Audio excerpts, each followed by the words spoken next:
सुवटा खाली रह गया, सुवटा कहते तोते को, पार पहुंचा नाही। ऐसे राम राम प्राणी कहे वो जम की नगरी जाही। जिसके अंदर कसक ने ऊपर तो मंत्र जाप करते हैं, कहते हैं वो सूट तोते की तरह रटला रहे हैं। सुवटा पढ़े सुभान गति, अंदर नहीं उचारे। कुंज कुरल अंड पोख है ये कोस सैंस हजारे। कुंज कुरल हरि हेत जप अलल पंख गैनारे। हृदय शुद्ध शरीर सर ये कच्छप दृष्टि निहार। कितना अच्छा ज्ञान दिया, कितना एक सटीक उदाहरण दिया परमात्मा ने, एग्जाम्पल दिया है कि सुवा पढ़े सुभान गति, स्वाभाविक पढ़ रहा है तोता तो, अंदर नहीं उचारे। और कुंज कुरल अंड पोख है ये कोस सहस हजार। इधर जो ये कुंज आती है ना, कुंज सर्दियों इनमें वर्षा के दिनों में कुंज आती है, कुंज पक्षी होते हैं और वो इधर बहुत दूर से आती हैं, हजारों कोस दूर से। कोई इटली साइड से कहता है, कोई कहीं से, जैसा भी हमने उदाहरण को समझना है। वहां अधिक सर्दी होती है, जिस क्षेत्र में अधिक बर्फ गिरती है वहां वो क्या करती हैं, वो अंडे वहां पैदा कराती हैं, कुंज पक्षी, और वहां से ये चल पड़ती हैं इधर जहां नॉर्मल टेम्परेचर होता है और जहां उनको आहार प्राप्त होता है, यहां आ जाते हैं। तो वो क्या करते हैं, आप हमने देखा वो, क्योंकि विशेषकर ये धान धुन होते थे पहले, उन धानों को खाने के लिए कुंज ज्यादा पहुंच जाती थी। तो वो क्या करती थी, एक पल भी बोलने से बंद नहीं होती थी, कुरुल कुरुल कुरुल कुरुल न्यू करती रहती थी। वो अपने अंडों की कसक में उन अंडों की तरफ उनकी एक विशेष तरंग जाती थी हृदय से कि मेरे बच्चे कहीं मर ना जा, मेरे बच्चों का क्या होगा। तो वहां से वो अपनी उस तरंग से, उस कसक से, उस कुरलाहट से, और वहां हजारों कोस दूर यानी 2-3 हजार किलोमीटर दूर बैठी भी उन अंडों को वो पोस रही थी, पोख रही थी। जैसे एक तो पक्षी अंडों के ऊपर बैठकर उनको पोषण करता है, जैसे ये कबूतर है, कौवे हैं, इस तरह के पक्षी, और वो वहां से अपने अंदर की तरंग से, कसक से, कुरलाहट से, किलबिलाहट से उन हजार कोस दूर अंडों को पोषण पहुंचा रही है उस कसक से, और उनके अंडे वे फिर बच्चे बन जाते हैं। जब वो वापस जाती हैं अपने उस कसक की तरंग की सेटिंग तय, अपने अपने बच्चों के पास वो ऑटोमेटिकली मिल जाती है, वो भूल नहीं करती। तो यहां परमात्मा समझाना चाहते हैं आदरणीय गरीबदास साहिब जी, जिनको भगवान मिले और भगवान परमेश्वर कबीर जी ने इनको अपने ही पाने का विधान बताया। वो क्या बता रहे हैं, सूटा पढ़े सुभान गति, अंदर नहीं उचारे। कुंज कुरल अंड पोख हैं ये कोस सहस हजार। अब क्या फार्मूला बताया है इसके अंदर, कुंज कुरल हरि हेत जप अलल पंख गैनारे। हृदय शुद्ध शरीर सर कच्छप दृष्टि निहार। ऐसी संगति जो मिले तो साईं से भेंट, ऊपरली बर्बाद है ये जम मारेगा फेंट।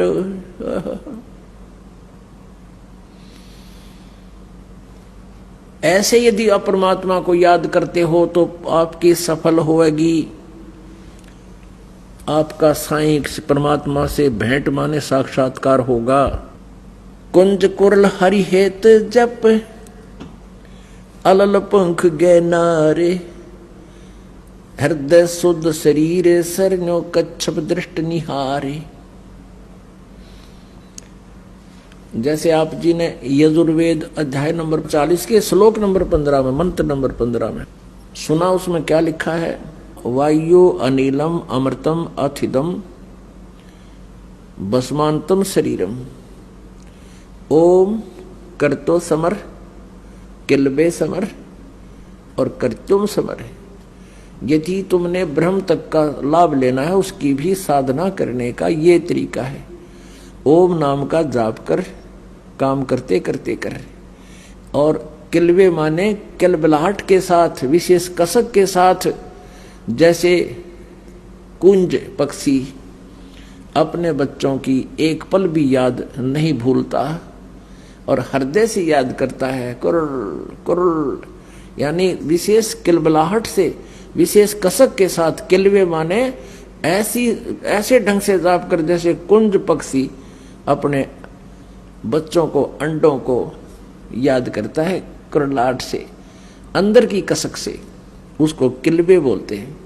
और कर्तुम समर, अपने जीवन का मूल कर्तव्य जानकर कि मनुष्य परमात्मा प्राप्ति के लिए ही मिला है, ऐसे भगवान जब, तो तब कैसे होगा? ऐसी संगति जय मिले तो साईं से भेंट, ऊपरली बर्बाद है जब मारेगा फेंट। ऐसे जब तुम साधना करोगे इसी कसक के साथ, तो परमात्मा का साक्षात्कार होगा। और ऊपरली बर्बाद है, ऊपर बनावट माला फेर दी, कहते परमात्मा कहते वो अच्छी बात है, अगर उसमें मंत्र में ध्यान रहा है तो वो सफल है। नहीं तो परमात्मा कहते हैं जीव या तो मुख में परे फिरे और माला फिरे कर्मा ही, कर्मा ने हाथ में, और मनुआ तो चौ दिस फिरे, ये तो सिमरना ही। विशेष कसक के साथ कहते तब परमात्मा मिलेगा। फिर और उदाहरण दिया है कि हृदय शुद्ध शरीर सर, सच्ची आत्मा ते सच्चे हृदय से, और ऐसे ध्यान लगा, ऐसे या उसको, जैसे ये कछुए जो होते हैं, कछुए तालाबों में रहते हैं, ये क्या करते हैं कि बाहर झाड़ियों में अंडे उत्पन्न कराते हैं। जो तालाब के आसपास झाड़ियां होती थी उनमें जाकर अंडे उत्पन्न कराते हैं और फिर रहते हैं जल में। तो अपने उन बाहर झाड़ियों में रखे अंडों का पोषण वो अपनी दृष्टि से करते हैं, बाहर से, जल के अंदर से। आपने देखा होगा ये कछुए, हमने खूब देखे जोड़ा पे तालाबों में, गामा में, तो नू इतनी गर्दन काट दिया करो नू बाहर न, और नू देखते रहा, और एक टक काफी देर तक देखा हमने, कोई मिनट तक वो नू ऐसे एक टक देखते रहते हैं। वो उन अंडों को ऐसे ध्यान से पोषण दे रहे हैं। तो ये हमारा मेडिटेशन है कि जैसे आपकी आंखें खुली हैं, आप बैठे हो, मंत्र कर रहे हो, जब आप सारनाम का जाप करते हो तो आपका मेडिटेशन साथ में चलता है। ये विधि हम उसको उपदेश देते समय बताते हैं। तो हमारा, जैसे हम यहां बैठे हैं और हमारा ध्यान उस सतलोक में है कि हम यहां नहीं रहेंगे, हमारा लोक यहां नहीं है, हम सतलोक में जाएंगे। जैसे एक अलल पक्षी होता है, उसको अनल पक्षी भी बोलते। अनल, अनल माने वायु होती है, अनिल, और वायु में विचरने वाला वो पक्षी होता है। अब बहुत से पक्षी ऐसे हैं, बहुत से ऐसे जानवर भी हैं जिनकी जाति नष्ट हो गई है। सदग्रंथों में एक ऐसे पक्षी का विवरण आता है कि वो अलल पक्ष कहलाता था, अलल पंखी पक्षी। वो वायु में रहता, ऊपर, बहुत ऊपर के स्थान पर, और वो ऊपर से ही अंडे छोड़ देती है। मादा अलल अंडे भगवान का वाला छोड़ देती है, ऊपर से अंडे वायु में ही, वो आकाश में अंडे पैदा कर देती है। और वो कहाँ करती है? जहां केले के वन होते थे, वन, ऐसे केले फंसे रहते थे एक दूसरे में, तो वो उस स्थान का उनको आइडिया होता था, उसी के आसपास वो घूमते रहते थे। उसी केले के वन के ऊपर वो अपना उनको आइडिया होता था, वहीं रहती थी। वहां से अंडे छोड़ देते थे, भगवान वाला है। और वो अंडा अच्छा भारी होता था, इतना बड़ा 4-5 किलो का, और ऊपर से आता गड़ गड़ गड़ करता हुआ, और आते ही वो केलों के वृक्षों पर गिरता हुआ उनके पेड़ों को तोड़ता तोड़ता फिर जमीन पर जाकर गिरकर गद से फूट जाता। अब वायु की घर्षण से, गर्मी से वो पक लेता, उसमें बच्चा बन जाता, और एकदम जब सीधा आकर धरती पर गिर जाए तो बच्चा भी मर जावे। वो केलों के पत्तों पर, ऐसे उलझे हुए पत्तों पर गिरता, जोर से उनको तोड़ता हुआ, यानी उसकी गति कम हो जाती, स्पीड कम हो जाती, और फिर गिरते ही फूट जाता। फिर वो पक्षी, छोटा बच्चा, वहां के अन्य पक्षियों में रहता है, उनके साथ मित्रता रखता है और खाता पीता भी है। लेकिन उसके हृदय से इस बात की भूल नहीं गिरती, ये भूल नहीं पड़ती कि मेरा ये ठिकाना नहीं है। उसको हरदम याद रहता है कि ये मेरा स्थान नहीं है, ये मेरा परिवार नहीं है, मेरा परिवार ऊपर है। परमात्मा की दी हुई इसमें एक ऐसा गुण होता है, तो वो पल पल उस माता पिता के लोक में जाने का वो प्रयत्न करता है, उड़ना सीखता है। जब वो खूब उड़ना सीख लेता है तो उसका वहां के मित्रों में कोई मेल नहीं रहता, वहां के पक्षियों में उसका कोई लिंक नहीं रहता, लेकिन जब तक रहता तब तक उनसे खूब प्यार से रहता है। तो चलते समय वो क्या करता है, जब खूब उड़कर देख लेता ऊपर तक, तो इतना भारी पक्षी बताया है कि चलते समय वो 5 हाथियों को उठा ले जाता था अपने पंजों में फंसा के। अपनी आत्मा देख, हमने इस बात पे नहीं जाना है कि ऐसा कैसे था और कैसे था, ये तो हमारी जो सोच है वह जीव वाली है, और हमने सिर्फ ज्ञान से लिंक रखना है। कहने का भाव ये है कि हम यहां आकर गिर गए, ये हमारा लोक नहीं है। अब परमात्मा को पाने के लिए हमने उस अलल पक्षी के अंडे बच्चे की तरह यह सुरती हटानी नहीं चाहिए कि मेरा परिवार वहां है, यहां नहीं है। जब तक हमारा संसार में संपर्क है, सबसे प्यार से रहें, और जब हम भक्ति करके दृढ़ हो जाएंगे, खूब भक्ति कमाई हमारी हो जाएगी, तब हम अपने ऑटोमेटिकली सीधे इस भक्ति को लेकर अपने सतलोक चले जाएंगे। अब इसको कहा है कुंज कुरल हरि हेत जप, अलल पंख गए नारे। अलल पंख, अब इसमें एक पंक्ति में परमात्मा की अमरवाणी में 3 एग्जाम्पल दे दिए हैं। कुंज कुरल हरि हेत जप, कुंज जैसे कुरलाहट से, कलबलाहट से, किलवे समर, हरि हेत जप, परमात्मा को प्यार से, ऐसे कसक से जप। और अलल पंख गए नारे, उस अलल पक्ष की तरह तेरा डगमग ना हो, पहाड़ की तरह अडिग इरादा रहे, वो अपने माता पिता के पास जाने का, सतलोक में जाने का। हृदय सोद शरीर सर, कच्छप दृष्ट निहार।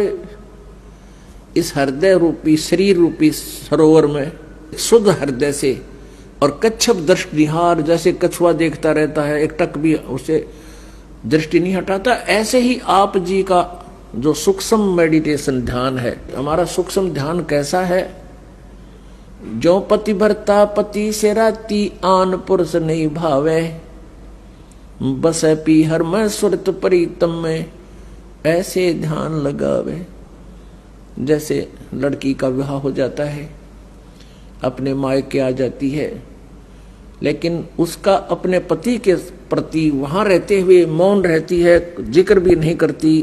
तो ऐसा हमारा ध्यान है जैसे लड़की अपने माता पिता के यहाँ रहते हुए भी अपने पति का ध्यान उससे हटता नहीं। तो ऐसे ही कहते हैं जैसे कच्छप दृष्ट निहार, हम यहाँ रहते हुए भी सतलोक जाएंगे, हमारी वो कच्छप यानी कछुए जैसी नजर दृष्टि व सूक्ष्म दृष्टि सतलोक में जाने वाली ऐसे निरंतर बनी रहे, तो तब हम परमात्मा पाएंगे।